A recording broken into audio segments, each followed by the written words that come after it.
अब हम अंतरिक्ष से थोड़ा नीचे आकर पृथ्वी के बादलों की बात करेंगे, जो इन दिनों उत्तर भारत में बारिश तो नहीं करा रहे, लेकिन इनसे बिजली बहुत कड़क रही है और आसमान से गिरने वाली बिजली की वजह से उत्तर भारत में कई लोगों की जान चली गई है। जयपुर में आमेर के किले पर कल आसमान से बिजली गिरने की वजह से 12 लोगों की मौत हो गई। रविवार होने की वजह से वहां कल बहुत सारे लोग घूमने और पिकनिक मनाने के लिए पहुंचे हुए थे। संडे को वहां काफ़ी टूरिस्ट आते हैं क्योंकि वो एक टूरिस्ट स्पॉट माना जाता है। और इस दौरान जब ये सारे लोग वहां पहुंचे हुए थे संडे के दिन, उस दौरान वहां बारिश हो रही थी और इसके बावजूद लोग आमेर की पहाड़ियों से नीचे नहीं उतरे और कुछ लोग सेल्फी लेने के लिए आमेर पैलेस के वॉच टावर तक पहुंच गए क्योंकि उन्हें वहां से सेल्फी लेनी थी।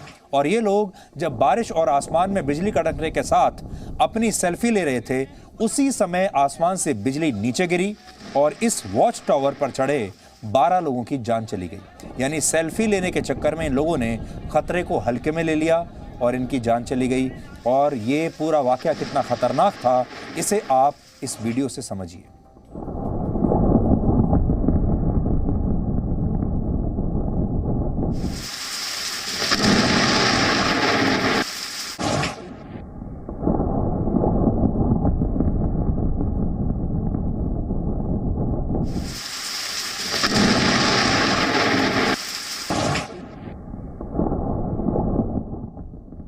तो ये जयपुर का आमेर का किला है। आमेर फोर्ट बहुत मशहूर जगह है और दूर दूर से पर्यटक यहाँ पर आते हैं इसे देखने के लिए। और कल ये दुर्घटना यहाँ हुई। जयपुर की इस घटना में कुल मिलाकर 30 लोगों के घायल होने की खबर है और बताया जा रहा है कि बिजली गिरने की वजह से कई लोग पहाड़ियों से नीचे गिर गए, जिन्हें अब भी ढूंढने का काम चल रहा है। इसके अलावा उत्तर प्रदेश में भी बिजली गिरने से 40 लोगों की मौत हो गई और मध्य प्रदेश में भी इससे 11 लोगों की मृत्यु हुई। एनसीआरबी की एक रिपोर्ट कहती है कि प्राकृतिक आपदाओं से होने वाली मौतों में से 1/3 से ज्यादा मौतें आसमान से बिजली गिरने की वजह से होती हैं हमारे देश में। इसके अलावा कई रिपोर्ट्स में यह भी कहा गया है कि इनमें से ज्यादातर मौतें इसलिए होती हैं क्योंकि इसे लेकर लोगों के बीच में कोई जागरूकता नहीं है और उन्हें यह पता ही नहीं होता कि ऐसे समय में बिजली गिरने पर वो अपनी जान कैसे बचा सकते हैं। इसलिए आज हम आपको इसके बारे में संक्षेप में जानकारी देंगे। ये दुर्घटना किसी के साथ भी हो सकती है, आपके साथ भी हो सकती है। सबसे पहले आपको बताते हैं आसमान से बिजली गिरती कैसे है। बिजली चमकना एक प्राकृतिक क्रिया है। जब ज्यादा गर्मी और नमी मिलती है तो बिजली वाले खास तरह के बादल थंडर क्लाउड्स बन जाते हैं और ये तूफान का रूप ले लेते हैं। इससे होता यह है कि जमीन की सतह से लगभग 8 से 10 किलोमीटर ऊंचे इन बादलों के नीचे वाले हिस्से में नेगेटिव और ऊपर वाले हिस्से में पॉजिटिव चार्ज आ जाता है। लेकिन अगर इन दोनों के बीच ये अंतर कम हो जाए तो तेजी से होने वाला डिस्चार्ज बिजली कड़कने के रूप में आपके सामने आता है। बादलों के बीच बिजली कड़कना एक प्राकृतिक क्रिया है और उससे कोई नुकसान भी नहीं होता। नुकसान तब होता है जब बादलों से बिजली जमीन पर गिर जाती है। ऐसी स्थिति में एक साथ भारी मात्रा में ऊर्जा यानी एनर्जी धरती के एक छोटे से हिस्से पर गिरती है और यह इंसानों के लिए जानलेवा साबित होती है। अगर किसी इंसान पर सीधे बिजली गिरे तो वो बिजली के डिस्चार्ज चैनल का हिस्सा बन जाता है। सरल शब्दों में इस स्थिति में वो इंसान बिजली के लिए एक शॉर्ट सर्किट का काम करता है और ऐसा तब होता है जब वो इंसान बिजली गिरने की जगह के 1 या 2 फुट के अंतर पर होता है। बिजली की डायरेक्ट स्ट्राइक खुले इलाकों पर ज्यादा होती है। बारिश के दौरान पेड़ के नीचे खड़े लोगों पर बिजली गिरने का ज्यादा खतरा होता है और इस घटना को साइड फ्लैश कहते हैं। ऐसा तब होता है जब बिजली किसी व्यक्ति के नजदीक की किसी लंबी चीज पर गिरती है और करंट उस वस्तु से होते हुए उस व्यक्ति तक पहुंच जाता है। लेकिन यह बात लोगों को पता नहीं होती और वो अक्सर बिजली जब चमक रही होती है या गिर रही होती है तो वो पेड़ के नीचे जाकर खड़े हो जाते हैं और फिर बिजली की चपेट में आसानी से आ जाते हैं। मौसम विभाग के मुताबिक भारत में बिजली गिरने के 1/4 मौतें पेड़ के नीचे या उसके आसपास खड़े लोगों की होती हैं। पिछले साल देश में 1771 लोगों की मौत बिजली गिरने की वजह से हुई थी। हालांकि इसमें एक जानकारी यह भी है कि भारत सरकार और अधिकतम राज्य आसमान से गिरने वाली बिजली को आपदा मानते ही नहीं। सिर्फ बिहार, झारखंड, केरल और उड़ीसा में इसे आपदा माना गया है। अब 5 पॉइंट्स में समझिए कि आप इससे कैसे बच सकते हैं।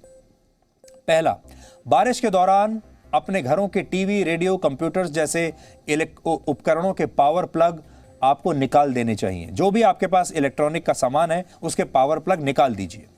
दूसरा पॉइंट, इससे बचने के लिए अपने घरों की छत पर लाइटनिंग स्ट्राइक लगवा सकते हैं। ये एक प्रकार का एंटीना होता है जो बिजली गिरने के दौरान अर्थिंग का काम करता है और इस तरह की घटनाओं को यह रोकता है। इसे आप अपने घर की छत पर लगा सकते हैं।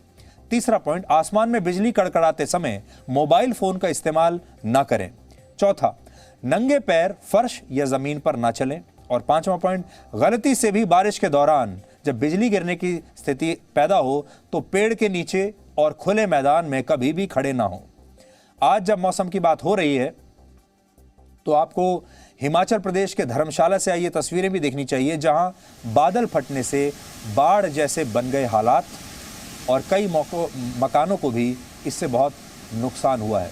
इन तस्वीरों को देखकर आप धर्मशाला में मौजूदा स्थिति का अंदाज़ा लगा सकते हैं, क्योंकि वहां इस समय सड़कों पर सैलाब की स्थिति है और इस सैलाब में गाड़ियां खिलौनों की तरह बह रही हैं।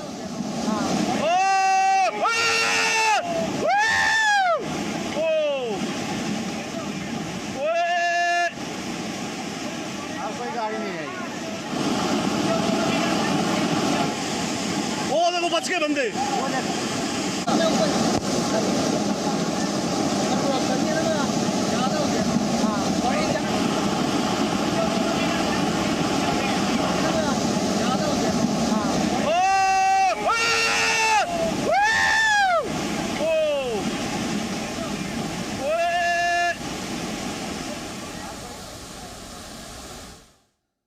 तो अगर आप वेकेशन के लिए, छुट्टियों के लिए, किसी काम से हिमाचल प्रदेश जाने के बारे में सोच रहे हैं या पहाड़ी इलाकों के बारे में, उसके आसपास जाने के बारे में सोच रहे हैं, तो हमारी आपको यही सलाह रहेगी कि फ़िलहाल ना जाएं।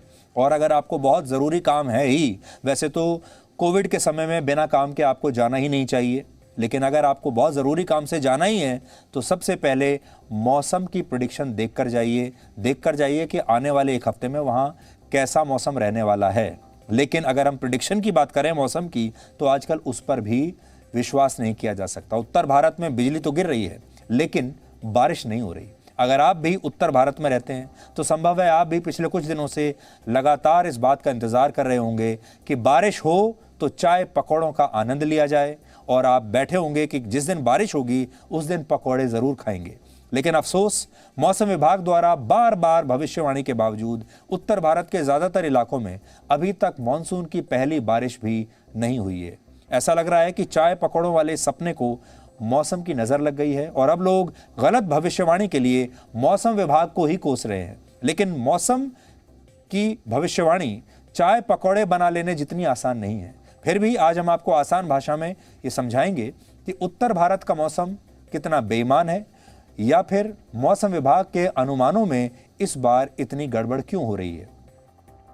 शाम करीब 6:30 बजे भारतीय मौसम विभाग ने आज एक और ट्वीट किया और यह जानकारी दी कि अगले 2 घंटे में दिल्ली, हरियाणा और राजस्थान के कई इलाकों में बारिश हो सकती है, तेज हवाएं भी चल सकती हैं। हमें लगा कि जब हम और आप डीएनए के दौरान मिलेंगे, जिस समय आप डीएनए देख रहे होंगे, तो आपके घर के बाहर अगर आप उत्तर भारत में रहते हैं तो बारिश हो रही होगी, बारिश शुरू हो चुकी होगी। लेकिन जहां से इस समय हम ये ब्रॉडकास्ट कर रहे हैं, यानी दिल्ली के पास नोएडा से, यहां तो कम से कम अभी तक बारिश नहीं हुई है और मौसम विभाग का अनुमान एक बार फिर से गलत साबित हुआ है। वैसे ये भी संयोग है कि कुछ दिन पहले ही भारतीय मौसम विभाग को ट्विटर ने वेरीफाइड अकाउंट का दर्जा दिया था, लेकिन खुद मौसम विभाग अभी तक वेरीफाइड तरीके से उत्तर भारत में बारिश का अनुमान नहीं लगा पाया। और लोग अब मजाक में ये कहने लगे हैं कि मौसम विभाग के ट्वीट्स को मैनिपुलेटेड मीडिया यानी गुमराह करने वाली जानकारी की श्रेणी में रख देना चाहिए। 3 जून को जो मानसून है वो केरल तक पहुंच गया था। इसके बाद 13 जून को मौसम विभाग ने भविष्यवाणी की कि दक्षिण पश्चिमी मानसून 15 जून तक दिल्ली, राजस्थान और पश्चिमी उत्तर प्रदेश के ऊपर पहुंच जाएगा। लेकिन इस भविष्यवाणी को 1 महीना हो चुका है और इन इलाकों में रहने वाले लोग मानसून के दर्शन तक नहीं कर पाए। इसके बाद मानसून अटक गया और लंबे इंतजार के बाद 1 जुलाई को मौसम विभाग ने फिर एक भविष्यवाणी की और कहा कि 7 जुलाई तक मानसून आगे बढ़ने लगेगा। लेकिन इस बार भी यह अनुमान गलत साबित हुआ। इसके बाद 5 जुलाई को मौसम विभाग ने कहा जल्द ही मानसून भारत के उत्तर पश्चिमी इलाकों को कवर कर लेगा। और पंजाब और हरियाणा में 10 जुलाई तक बारिश हो जाएगी, लेकिन इन इलाकों में भी बारिश फिर से नहीं हुई। अब ये अनुमान गलत साबित हो क्यों रहे हैं और हमारे वैज्ञानिकों को आखिर क्या हुआ है कि वो बता ही नहीं पा रहे? इसके लिए दो फैक्टर जिम्मेदार हैं। पहला ये कि जिन मॉडल्स के जरिए मॉनसून का अनुमान लगाया जाता है वो मॉडल्स ठीक नहीं है। विशेषज्ञ मानते हैं कि मौजूदा मॉडल्स 2 हफ्ते तक की ठीक ठाक गणना कर सकते हैं, लेकिन अगले 4 हफ्तों का सही अनुमान लगाने में ये मॉडल्स सक्षम नहीं है। और दूसरी वजह है पूर्व और पश्चिम से चलने वाली हवाओं का टकराना और इस टक्कर का सही अनुमान ना लगाया जाना। किसी विशेष क्षेत्र से ऊपर और पूर्वी पश्चिमी हवाएं वहां कितना जोर से टकराती हैं और कब टकराती हैं, इससे भी मानसून की गति प्रभावित होती है। और फिलहाल मौसम विभाग के पास जो तकनीक उपलब्ध है उससे इनका सही पता लगाना मुश्किल हो रहा है। हालांकि अब से थोड़ी देर पहले मौसम विभाग ने सफाई दी है और कहा है कि न्यूमेरिक मॉडल्स में हो रही ये गड़बड़ी बहुत दुर्लभ है। यानी मौसम विभाग को भी समझ में नहीं आ रहा कि ऐसा क्यों हो रहा है, लेकिन उसका ये कहना है कि इस तरह की गड़बड़ी बहुत रेयर केसेस में होती है, बहुत कम होती है, लेकिन इस बार हो रही है। एक जमाने में मानसून का सिर्फ 50 से 60% तक ही सही अनुमान लगाना संभव हो पाता था, लेकिन अब 80% अनुमान सटीक होते हैं। टेक्नोलॉजी बदल गई है, लेकिन मौसम विभाग का कहना है कि इसके बावजूद गलतियों की गुंजाइश रहती है और दुनिया का कोई भी मौसम विभाग 100% सटीक भविष्यवाणी नहीं कर सकता।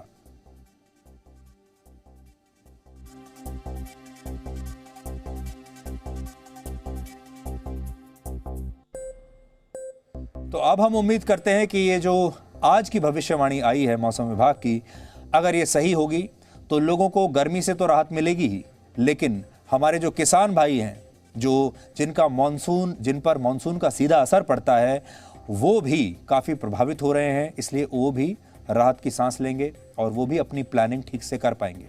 आज आपको याद होगा हमने बिजली गिरने के बारे में आपको बताया था और आपको ये बताया था कि पेड़ के नीचे कभी आपको खड़ा नहीं होना चाहिए जब बिजली गिरने के आसार हों।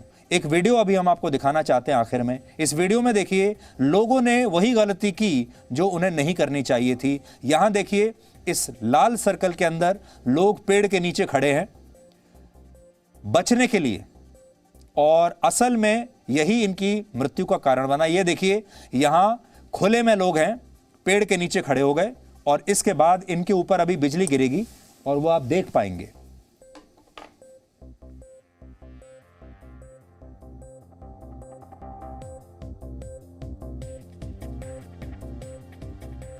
तो ये बिजली कैसे गिरती है उसे कैमरे ने कैप्चर कर लिया है और आप देखिए सारी जगहों को छोड़कर बिजली वहीं गिरी जहां पेड़ के नीचे ये लोग खड़े हुए थे। ये वीडियो आज का नहीं है, ये वीडियो 3 महीने पुराना है और दिल्ली के पास गुरुग्राम का है। लेकिन ये वीडियो आज आपको इसलिए दिखाया ताकि आपको समझ में आ जाए कि बिजली कैसे गिरती है और जब बिजली गिरने की स्थिति हो उस समय आपको खुले में या पेड़ के नीचे तो बिल्कुल नहीं होना चाहिए।